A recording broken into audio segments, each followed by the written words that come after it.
Napansin nyo ba? Sobrang init na, di ba? Grabe. So, saan ka mag-chill?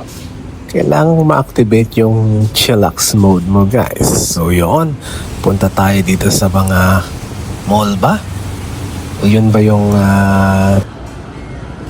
area na kung saan dito ka mas chill? Well, andito lahat kasi ang kailangan mo, guys, eh.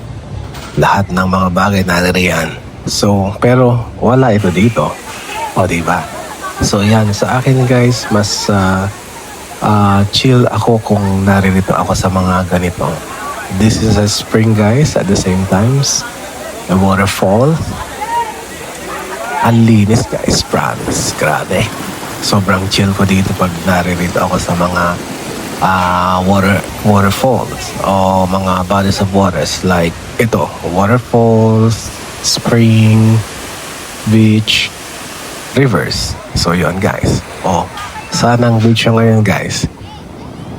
Ako mas pinipili ko yung area na yung walang gaanong tao, guys. Mas na-appreciate ko yung ganon, hindi yung madaming tao. Ewan ko bakit.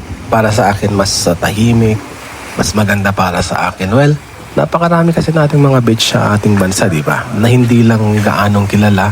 Like halimbawa, ang gusto kong puntahan na yung walang gaanong tao sana ay yung Humalig, guys. Promise.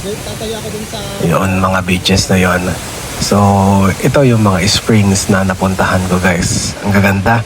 Grabe. Sa area ng Mindanao ito, Bukidnon.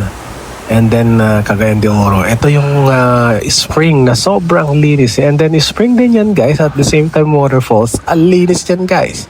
Although, yung time na punta ako ay tag-ulan. So, yun, no? Springs and at the same time, waterfalls. Ito yung spring na napakalinis. Grabe. Sa Camiguin Island ito, guys. And then, ito yung beach doon, guys, sa Camiguin. O, diba? Panalo na. Grabe.